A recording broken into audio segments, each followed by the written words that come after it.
Baiklah, Assalamualaikum warahmatullahi wabarakatuh. Perkenalkan, nama saya Arbi Kurniawan, BP 1911513011. Ini saya akan mencoba untuk menjelaskan laporan akhir dari praktikum PSD modul 4, di mana judul dari modul ini adalah analisa sinyal dalam domain frekuensi dan transformasi Fourier discrete. Jadi tujuan dari praktikum ini itu untuk mengamati sinyal dalam domain waktu dan domain frekuensi, lalu untuk memahami konsep dasar transformasi sinyal waktu discrete. Nah, mungkin langsung saja pada percobaan pertama ya di modul 4 ini, yaitu untuk membangkitkan sinyal sinus fenomena Gibbs. Nah, jadi pada fenomena Gibbs ini, sini kita ada berikan T-nya di sini, nilai dari T, lalu untuk N-nya itu kita memberikan input dari keyboard nanti ya. Untuk nilai dari N-nya untuk sebagai jumlah sinyal. Ini untuk rumusnya nanti. Dan pada plot sinyalnya maka akan mendapatkan nanti pada label X-nya waktu dan pada Y-nya itu XT. Jadi yang pertama itu dicobakan jumlah sinyalnya misalnya 3. Nah, ini adalah bentuk sinyal dari fenomena Gibbs-nya dengan jumlah sinyal 3. Nah, jadi bisa dapat dilihat itu mungkin langsung coba saya jalankan lagi dengan jumlah sinyal 7. Nah, jadi di sini dapat dilihat itu pada bukit sinyal kotak itu ada apa lagi? Ada lengkungan sinyal lagi di sini. Jadi semakin banyak N atau jumlah sinyal yang kita masukkan, maka makin banyak juga lengkungan pada ujung sinyal kotak ini. Jadi kan di sini fenomena yang didapatkan dari sinyal perseginya itu,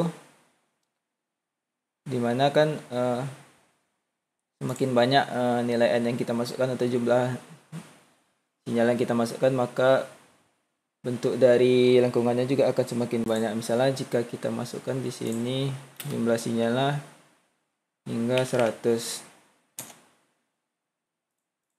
Nah, sini jika dilihat dari jauh kan sudah nampak ya bentuknya, mungkin sudah lebih sinyalnya itu lebih kotak gitu ya. Dan di sini dapat dilihat lebih banyak lakukannya di sini untuk untuk lengkungan sinyal pada ujung sinyal kotak nih, pada bukit sinyal kotak.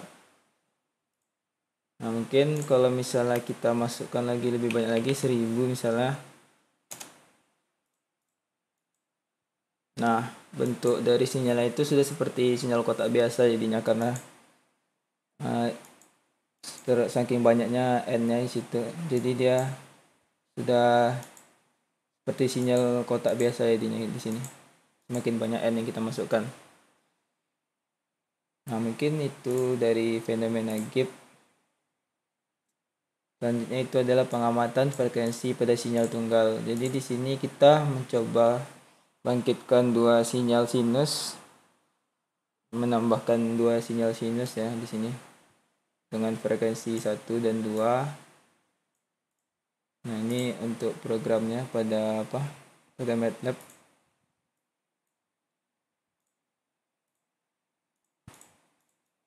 Nah, di sini. Jadi untuk di sini pada frekuensi 1 nilainya 1 kita masukkan.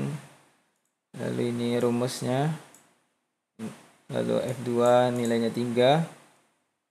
Rumus S2-nya. Lalu kita nanti tambahkan S-nya, S1 dengan S2.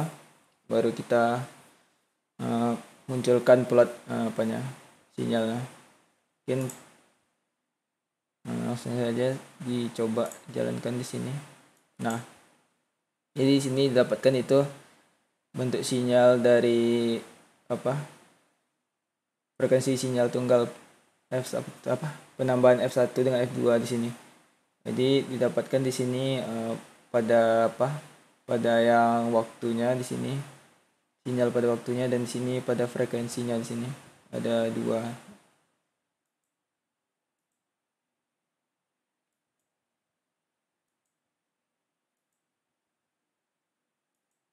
Nah, lalu mungkin selanjutnya di sini F2-nya diubah ya, jadi 10.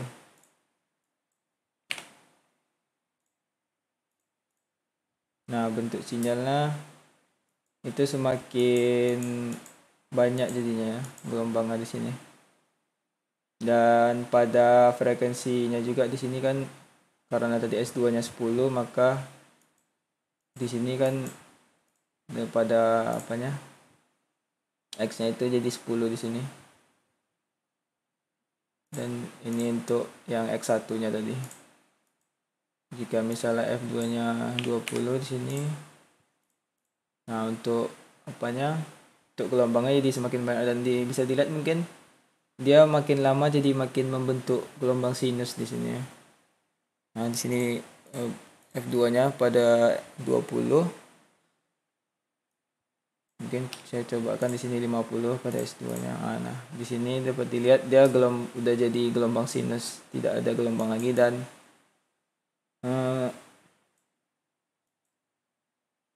batasnya mungkin di sini pada frekuensi F250 tidak apa ya, mungkin ada limitnya di sini. Tapi di sini dapat dilihat pada sinyal apanya sudah tidak bergelombang lagi, sudah jadi gelombang sinus biasa. Nah, lalu di sini dicobakan itu nilai amplitudenya diganti. Nah, jadi jika misalnya nilai amplitudenya saya ganti di sini jadi 1. Nah, bentuk dari sinyalnya itu jadi agak berbeda ya dibandingkan yang saat seperti ini ya. Jika misalnya amplitudenya 1, nah mungkin untuk kedalaman dari sinyal apanya jadi agak berbeda gitu. Misalnya kita jika tambah lagi amplitudenya 5 menjadi 5, di sini sinyalnya jadi lebih merata. Dan misalnya jika amplitudenya 10, nah semakin rata sinyalnya gitu, kedalamannya antar sinyal. Nah, cobaan selanjutnya itu adalah pengamatan frekuensi pada kombinasi dua sinyal. Jadi di sini kita akan membangkitkan 4 sinyal sinus dengan frekuensi F1 hingga F4. Ini untuk kode program pada MATLAB-nya. Jadi untuk frekuensi 1 di sini bisa dibilang sama saja ya, seperti cuman di sini kita menggabungkan dua sinyal dengan 4 sinyal sinus ini di sini. Jadi di sini ada frekuensi pertama 1, lalu frekuensi 2-nya 3, frekuensi 3-nya 5, dan frekuensi 4-nya ada 7. Nah, jika dijalankan di sini, nah didapatkan di sini adalah bentuk gelombang waktunya di sini. Ada 4 ya sinyal.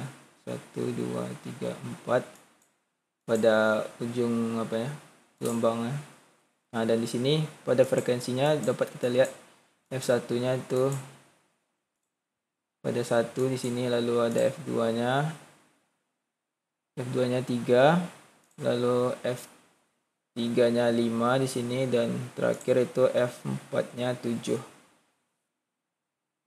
Nah, lalu jika kita ubah di sini F2-nya 10, F3-nya 20, dan F4-nya 30.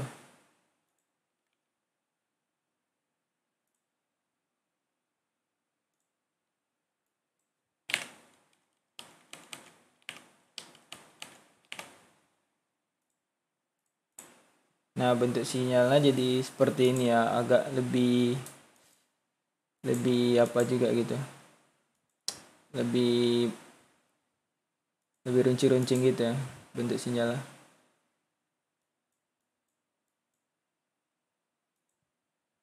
Dan juga bentuk sinyalnya jadi lebih seperti sinus juga di sini.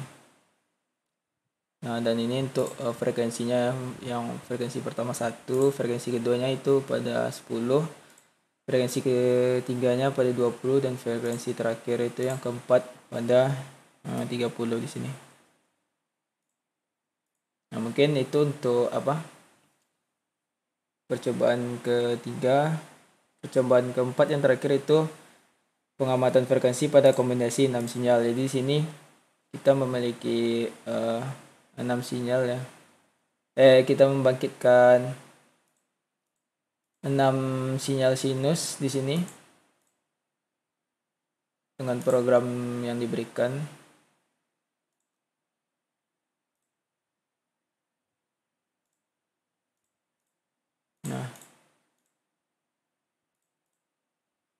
Nah, bentuk sinyalnya ya seperti ini jadinya. Ada 6, 1, 2, 3, 4, 5, 6. Lalu di sini frekuensinya juga ada 6 jadinya, 3, 4, 5, 6. Pada frekuensi 1, frekuensinya 3 di sini, lalu 5, 7, 9, dan 11.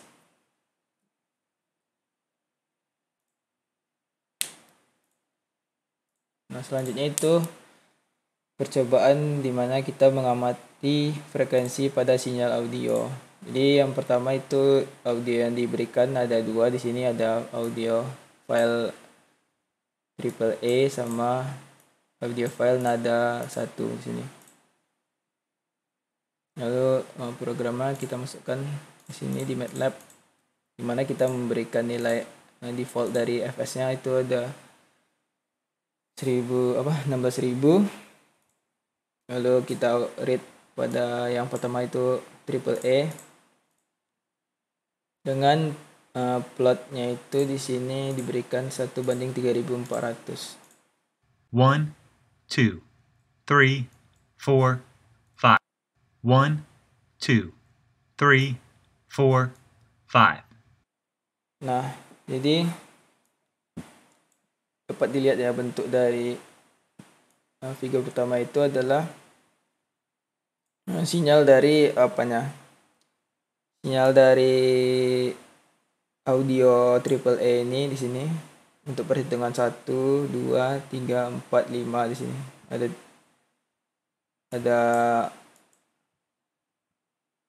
5 jadinya bentuk Nah, lalu di sini setelah diubah bentuk sinyalnya untuk yang FFT-nya di sini. Sama dia ada 5 juga jadinya di sini. 1, 2, 3, 4, 5 di sini.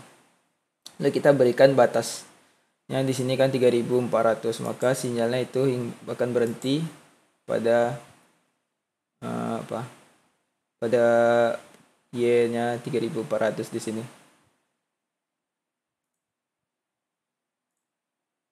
Nah, lalu selanjutnya di sini akan mencoba meread audio yang kedua, yaitu nada 1.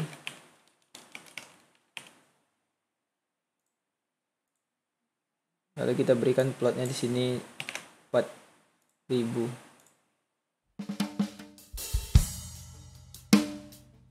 Nah, jadi untuk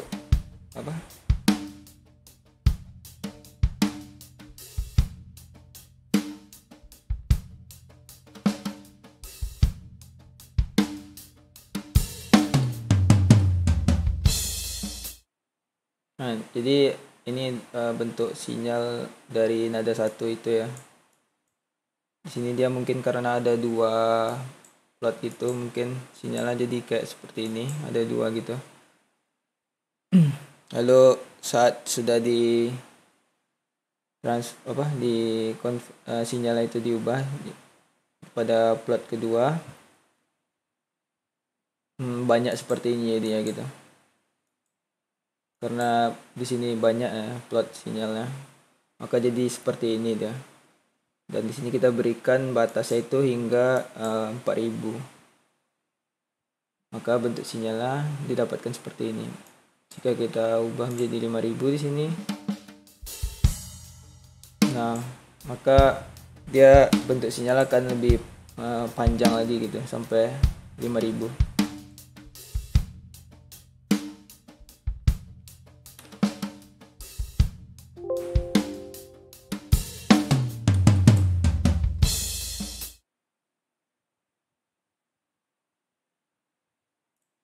Nah, mungkin itu untuk pengamatan frekuensi pada sinyal audio. Selanjutnya itu dasar pembentukan dari DFT. Yang pertama itu adalah kita akan membangkitkan sinyal sinus pada T untuk N itu 0 hingga 99 dan T-nya itu 0,01. Ini untuk programnya. Langsung saja dijalankan.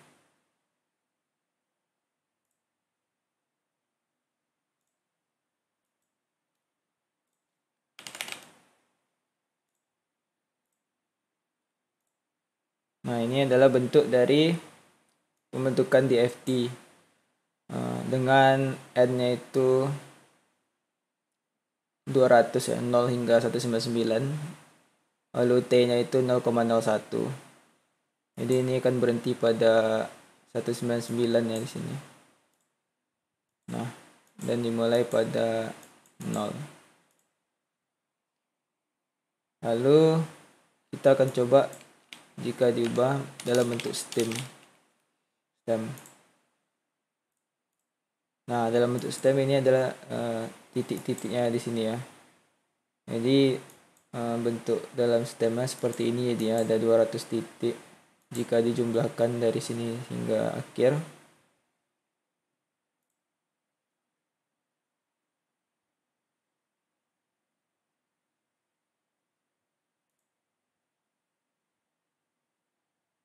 nah mungkin jika dicoba juga di sini 0 hingga 99, lalu kita ubah jadi cos. Nah, ini bentuk sinyalnya. Dia bentuk sinyalnya dalam cos. Lalu di sini juga hingga 99 ya titiknya, dari 0 hingga 99.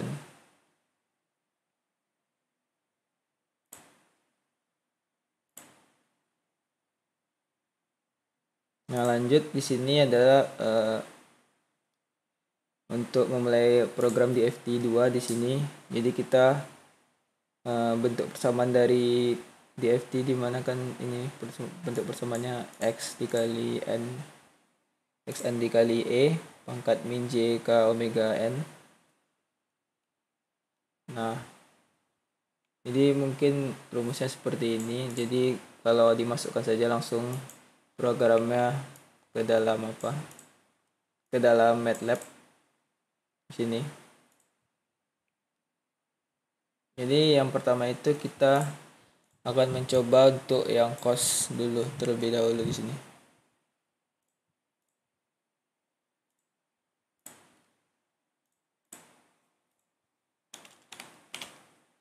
Nah, ini untuk rumusnya.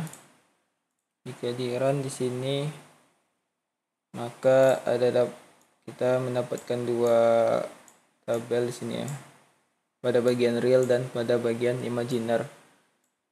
Nah, jadi pada untuk cos ini, pada bagian imajiner itu nilainya itu 0 semua di sini pada titiknya. Sedangkan pada bagian real ini ada dua ya di sini. Ada dua nilai yang tidak 0, yaitu pada titik 2 dan pada titik 198 di sini. Yang nilainya itu adalah 300.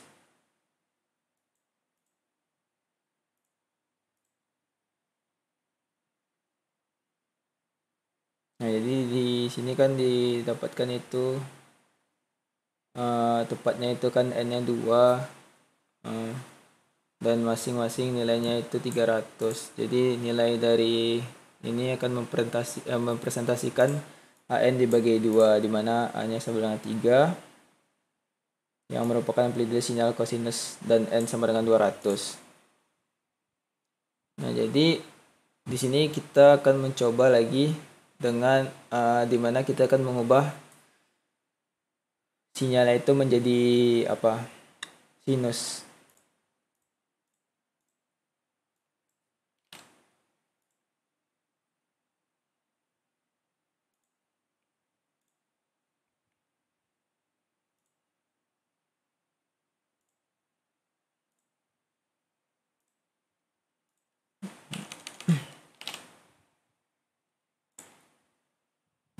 Nah, untuk yang sinus ya di sini bagian realnya nilainya 0 semua di sini. Sedangkan untuk bagian imajiner di sini ada 2 yang nilainya tidak 0. Jadi kebalikan dari cos tadi ya, skala sinus ini. Tapi di sini untuk nilai pada titik keduanya itu minus 300, dan untuk nilai titik ke 198-nya itu 300. Mungkin itu perbedaan dari cosinus dengan sinus. Nah, lalu di sini kan tadi N-nya 200, mungkin kita bisa ubah coba jadi 1000 di sini. Nah, maka untuk nilainya itu akan didapatkan di sini jadi 1500. Kan tadi saat N-nya itu 200 didapatkan nilainya itu 300. Sedangkan saat nilainya itu 1000 maka didapatkan N-nya itu 1500 di sini.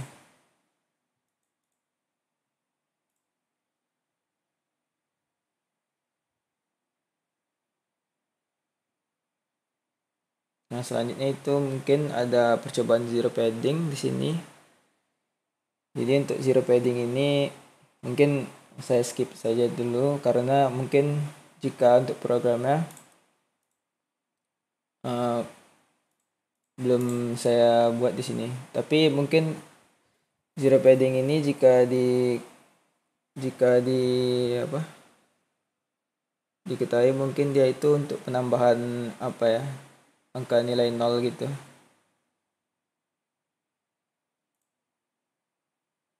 Nah, mungkin langsung saya di sini coba saya percobaan selanjutnya itu representasi dalam domain frekuensi. Jadi di sini kita akan mencoba melakukan program di mana algoritmanya itu seperti ini di sini untuk presentasi dalam domain frekuensinya. Jadi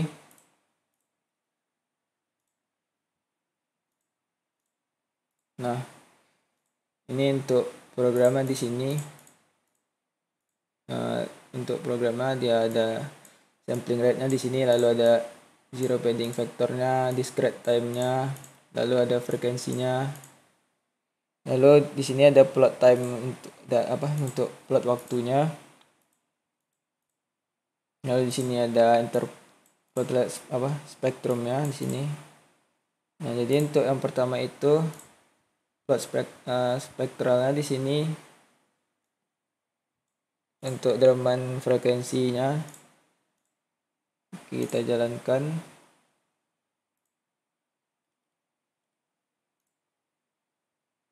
Nah, jadi di sini dapatkan ya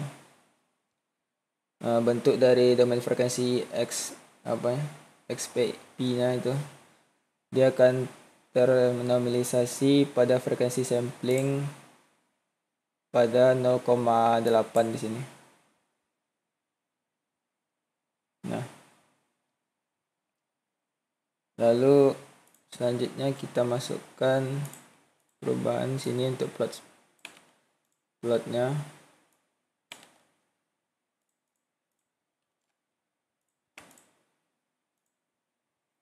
Nah, ini untuk yang domain frekuensi ya, mungkin sama saja, cuman di sini kan untuk domain frekuensi ini beda apanya. Tapi untuk bentuk sinyal untuk frekuensinya mungkin sama saja seperti yang tadi. Lalu yang terakhir itu dalam dalam dB di sini, besaran dB.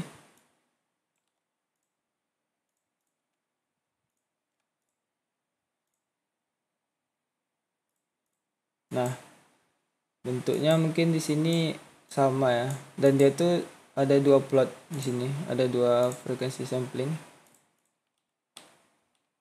Mungkin yang untuk yang sebelumnya tadi juga sama, ada dua frekuensi sampling juga di sini. Nah, ini untuk yang dalam bentuk dB-nya.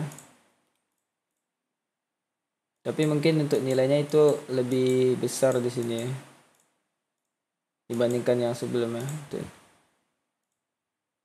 Dimana domain frekuensi dalam dB itu agak lebih besar nilainya.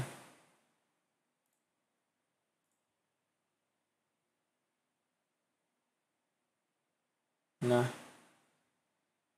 mungkin sih sekian saja laporan pada model 4 yang dapat saya sampaikan kali ini. Jika ada salah, saya mohon maaf. Terima kasih. Assalamualaikum warahmatullahi wabarakatuh.